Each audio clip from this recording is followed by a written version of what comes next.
How to add before after slider to Squarespace. Hi guys, welcome to this tutorial. In this tutorial I'll be showing you how you can add before after slider to Squarespace. How do you do this? The first thing to do is to log into your Squarespace account, just like I have done here, and then once you're logged in, open another tab and then enter elfsites.com.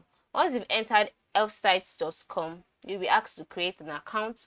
Go ahead and create an account, and then once you've created an account, you'll be brought to the catalogs page here. For me, I have an account already, that's why you can see this on my screen. And then once that is done, by the right side of the screen, you'll see a search box.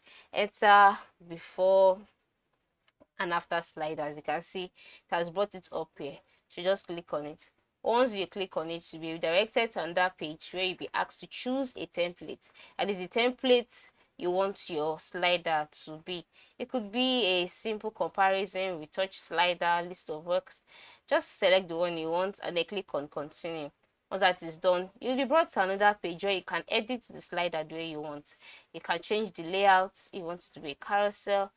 You can change the settings, you can change the style. Just do it the way you want, and then once that is done, by the right side of the screen you'll see the publish button. Click on it, and once you've clicked on it, you'll be able to select either the free package, the basic package, or the pro package, depending on the one you want. In this tutorial, I'll be selecting the free package. Once it's selected, your code would be presented to you. Just go ahead and copy the code here, and once it's copied, go back to your Squarespace account.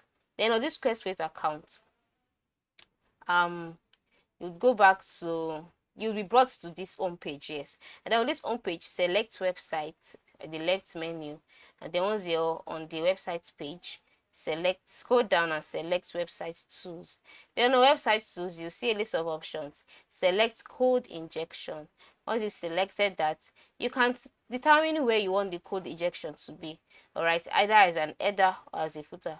In this tutorial, I'll make it to be in the footer, so I'll just left click here and then paste. Once you've pasted it, at the top part of the screen, you'll see the save icon. Click on it, and then it will be saved automatically and your website will be affected. So this is how you can add before and after slider to your Squarespace account. Thanks for watching.